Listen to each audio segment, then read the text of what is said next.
नमस्कार। आज आपण 122 मण्यांचे, जे की साईजला थोडे मोठे आहेत, त्यामुळे 1 ग्रॅम मध्ये फक्त 10 मणी बसतात, अशा 12 ग्रॅमच्या मण्यांचे काळे मणी आणि 3 होलवाली पट्टी याच्या सोबत आपण 3 पदरी प्लेटीचे गंठण बनवणार आहोत।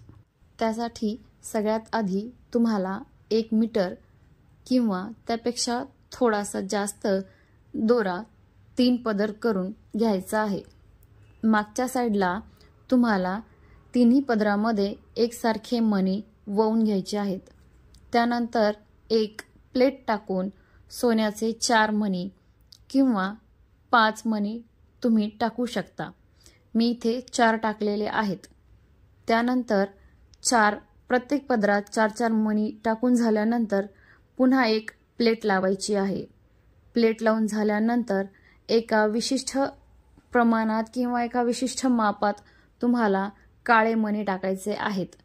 काळे मणी झाल्यानंतर पुन्हा अजून एक प्लेट लावून त्यानंतर सोन्याचे 4 मणी लावायचे आहेत। अशा प्रकारे 4 मण्यांचे किंवा 5 मण्यांचे तुम्ही टप्पे बनवून घेऊ शकता। 4-4 मण्यांचे 5 टप्पे झाल्यानंतर समोर तुम्ही थोडे पिवळे मणी लावून एक मोठा मणी लावून स्पँडल पॅक करू शकता। आणि तशीच सेम दुसरी साइड ही वळून घ्यायची आहे। दोन्ही साइड पेंडलला जोडल्यानंतर मागच्या साइडला तुम्ही स्क्रू लावू शकता।